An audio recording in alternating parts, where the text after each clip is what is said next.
Welcome back to Sports by GSMC Podcast Network. I'm your host, Jeremy Lapidus. Today is Wednesday, December 4th. If you are just tuning in, we just finished going over the college football playoff scenario and the rankings as the final regular season college football playoff rankings have officially come out. In this segment, we turn our attention to the NBA. The NBA, as we do every single Wednesday, we deal with their power rankings. 30-1 coming up in just a second. But before we do, remember, if you would like to be an even bigger part of the show than you already are, all you need to do is go to gsmcpodcast.net. Or if you are on YouTube, you can use that super chat feature.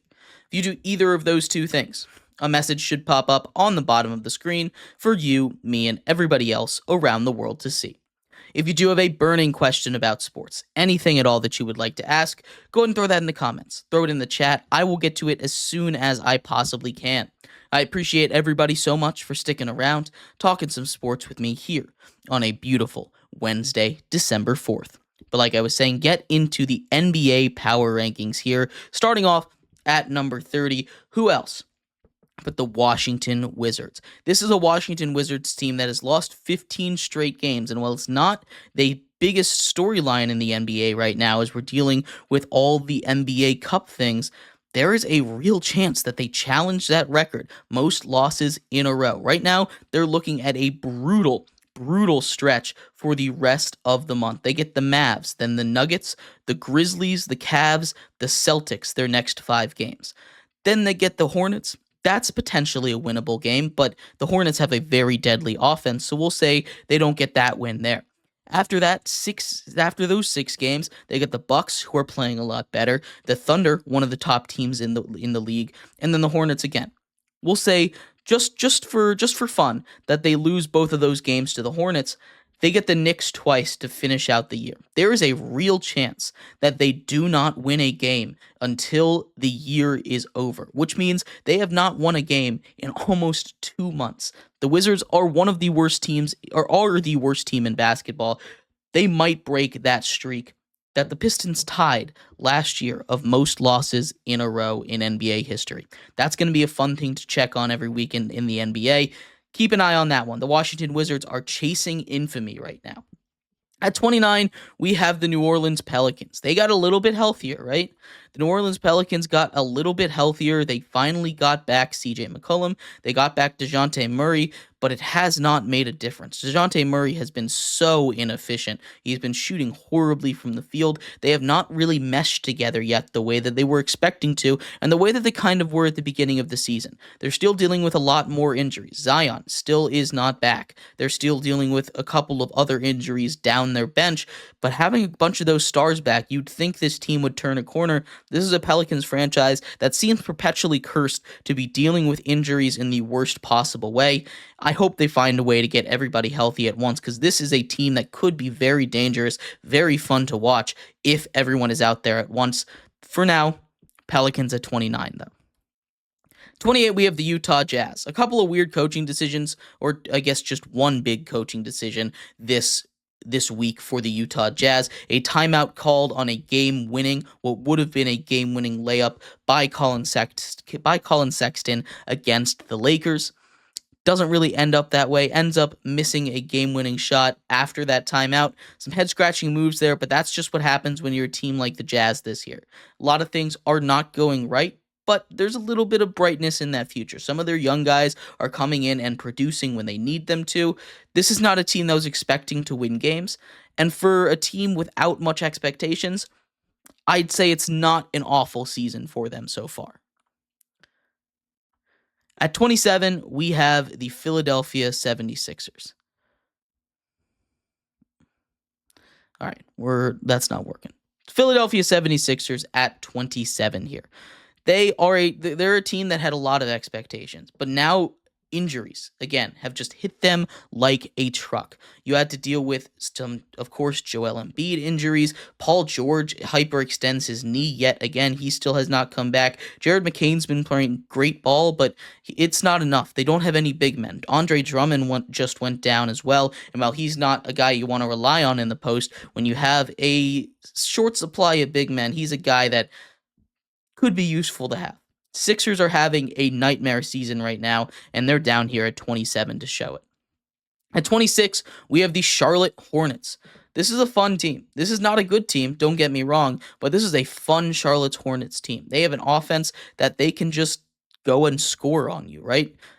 LaMelo Ball can just drop 50 points on your head any given night. He can make ridiculous shots. They don't have a great defense. They've got a lot of young players. They're doing their thing. They're a fun team, not a good team, which not necessarily a bad thing in the NBA right now, but still, you'd like to see a little bit more winning. That's not what's going to happen this year. They're still building, and it's good to see a star in a small market in the NBA.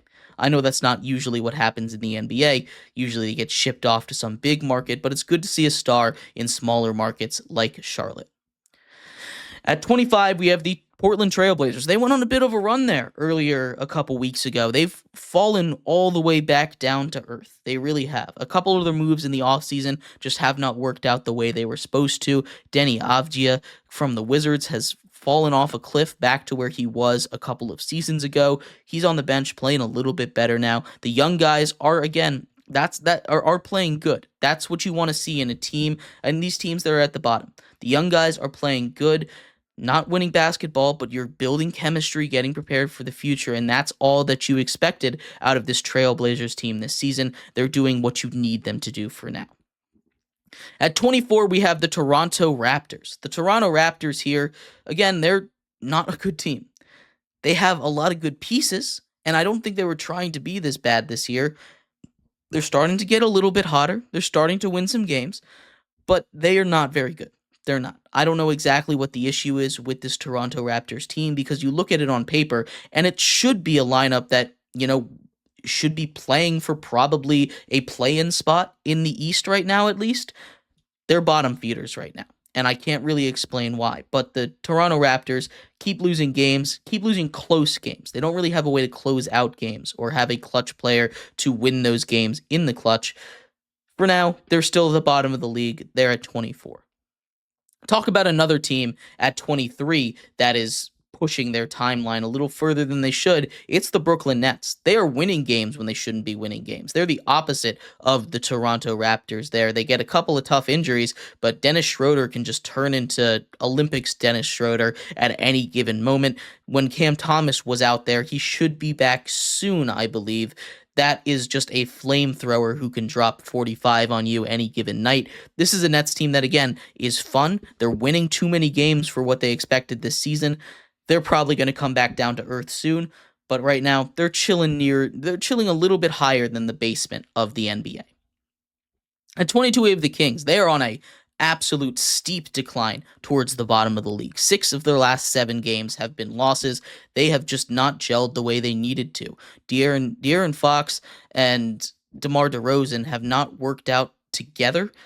Everything on that team has not worked out together, and they have been on a cold streak. They've been one of the coldest teams in all of the NBA right now. The Kings need to find a way to turn it around. They were a team that was expecting to at least be a little bit competitive this season. Instead, the Kings now sit all the way at number 12 in the conference, a game and a half out of the play-in tournament even, not where they expected to be right now. They are 3-7 over their last 10, and everything is kind of going wrong in Sacramento.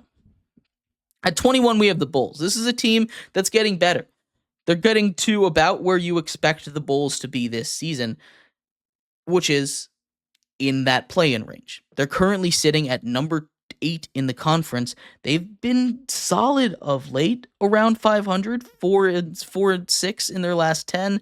It's not the greatest for them. They get Lonzo Ball back. They still have Zach LaVine producing at a pretty high level. I'm curious how many of those pieces they're going to hold on to and how many they're going to trade. That's the big question with the Chicago Bulls as the season continues.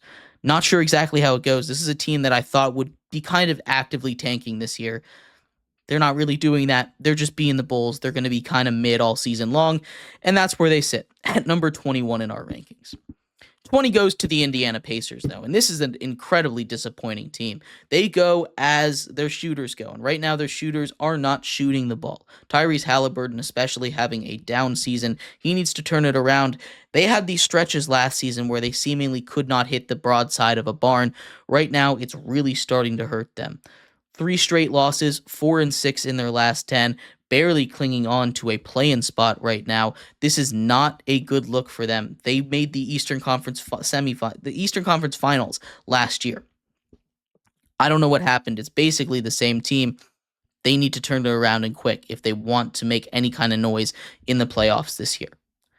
At number 19, we have the Detroit Pistons. And I know in the standings, they're half a game back of those Pacers. But this is a Pistons team that shows a lot more life than the Pacers do. This is a Pistons team that even though they aren't the best, there's no doubt about it, they're still in that same tier. They've at least been fun to watch. That young talent has come around and it's really made for good basketball. They went on a stretch there when they got healthy for the first time, won a couple of games in a row, was looking pretty impressive. They're probably going to find a way into the play-in game at least, and that is a huge step up from where they were last season. At number 18, we have the Miami Heat. They're sleepwalking right now. They're a sleeping giant. Jimmy Butler's hurt right now. Bam Adebayo's doing his thing. So is Tyler Hero. This is a Heat team that I want to believe in. This is a Heat team that I want to be patient with, but they do this every year, and I feel like they're kind of reaching the end of the window where they can just continue to be near the bottom of the East in that play-in standings and then turn it around. They're still, I would say, in that best of the worst tier, but still, it's a little bit concerning that they like to hang out around here all season long. I'd like to see some more out of the Miami Heat. Same can be said for the Minnesota Timberwolves. What a disappointing season after how far they made it last year, all the way to the conference finals. This is a team that just nothing is working. Again, they made that trade. They traded Cat away for Julius Randle and Dante DiVincenzo. Neither of them have really meshed well in that system. They haven't had their greatest season. And now Minnesota sitting at 500 through 20 games. Not where they wanted to be. Anthony Edwards called this team soft. This is a team that needs to get it together and quickly. This is the team that I think was definitely worse than last season in the Minnesota Timberwolves. But I thought they would still be better than this. I thought they would still be sitting, as opposed to a top 3 seed, sitting around 6-7 in the West. Instead, they're plummeting to a place where they might not even make the play-ins unless they can turn something around quickly. I'm very concerned for the Minnesota Timberwolves as the year continues. At 16, it's the Hawks, maybe the most confusing team in all of the NBA. They're the only team to have lost to the Wizards. In fact, they did it twice. Not just twice, they did it twice in a row early on in the season. But they've also beaten the Cavaliers twice. Then they beat the Celtics. This is a team that has now beaten the top teams in the league and lost to the bottom team in the league. It's an interesting dichotomy on this team. This is a fun Hawks team. This is a good Hawks team, but sometimes they just don't have it. And sometimes they do. You never know what you're going to get out of this Hawks team. So they're going to sit around the middle of the NBA for now as they try to make a run in the NBA Cup. We'll talk about that later. At number 15, we have the Suns. This is a Suns team that is just not the same without Kevin Durant. It's a pretty big compliment for a guy who's in his late 30s. Kevin Durant makes that team go. And it's not like it's a bad team without him. But with Kevin Durant, this is a Suns team that is top 10, arguably even top 5. He's going to miss at least another week, and this team is not the same without him. Hopefully they can survive the storm. They were able to weather it a little bit last time, but I'm not sure how sustainable this team is without Kevin Durant right now. 14, we have the Los Angeles Lakers. LeBron James, seems like time is starting to catch up to him. I'm not ready to say he's done, but maybe 82 games this season is not the move.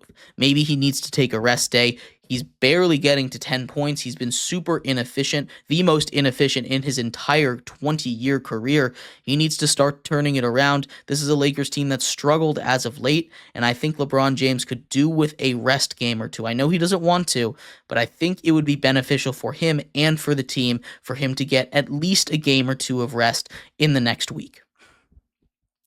At 13, we have the Bucks. How about a resurgent season for them? They were sitting at the bottom of these power rankings at the beginning of the year. Giannis has turned this team around through sheer determination. They figured it out. They're now the 1 seed out of the East in the in-season tournament.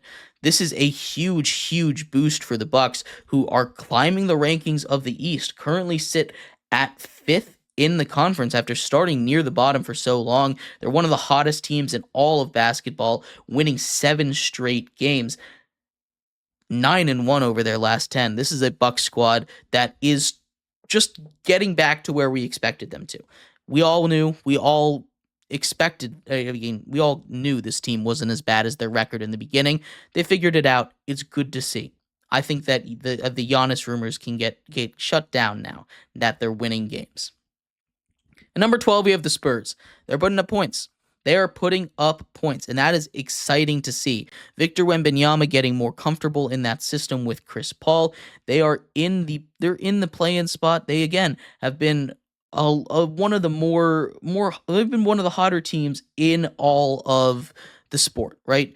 They score 110 points a game. Their defense needs to step it up a little bit. They were playing better defense last season, but still, huge step up for Victor Wembanyama and this Spurs team. They are here at number 12. 11 goes to Nikola Jokic. It goes to the Nuggets, but Nikola Jokic, as we all know, watching these Nuggets games, is not the same team with and without him on the court. It's a huge difference, but he is the best player on the planet. As long as he's there, they're going to, at a minimum, be a top 15 team in the league. Nuggets at 11. Getting into the top 10, though, the New York Knicks crack the list here with the addition of Cat. They now have a real second option to score, right? Before, it was Jalen Brunson versus the world. You had a couple of guys that would add some secondary scoring, but now having Cat there, a guy who's seemingly putting up 35 points a night over there in New York, he has been huge, a resurgence in scoring for him. That is a huge get. They're starting to turn it around, 8-2 in their last 10 games, and they are a very dangerous team as the season continues and they start to figure out their defense a little bit more.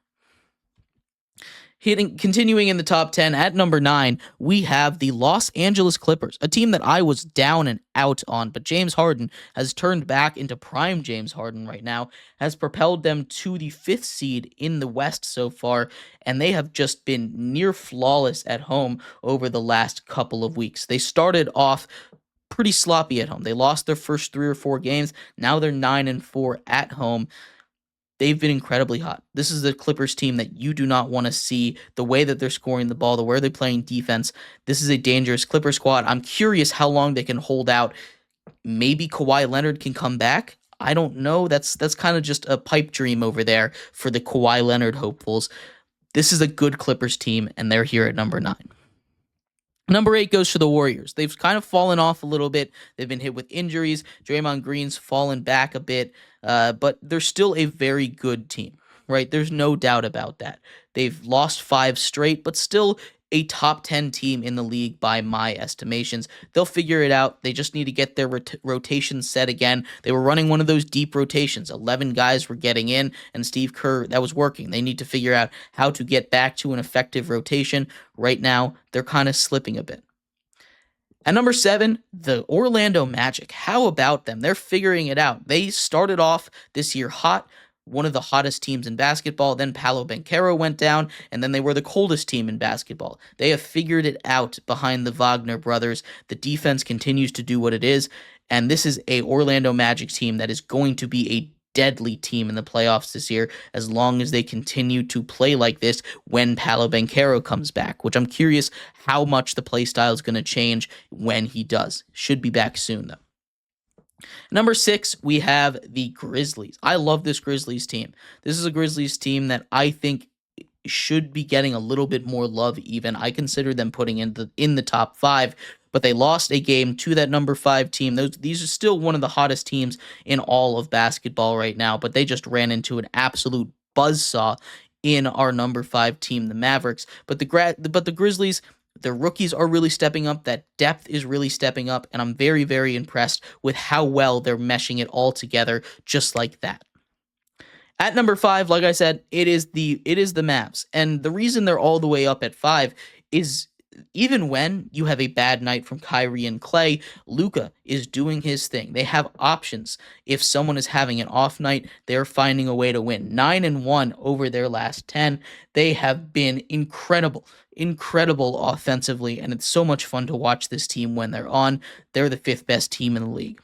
But getting to the top 4. At number 4, it's the Thunder. And this might be a bit of a hot take from me because the Thunder are getting even better. It's kind of scary to say that. But the Thunder at 4, I just think, again, the top 4 teams are in a tier of their own right now. I just think with the way they've been playing, they're not quite playing at the same level as the number 3 team in the Houston Rockets, who got a big win over the Thunder the other day. They've got a little bit of a worse record. They've got a lot of young players that are really stepping up. And I think this is a Rockets team that could be very dangerous as the play when we start to get into the later season and the playoffs roll around. But getting to the top 2, number 2, it's the Cavs.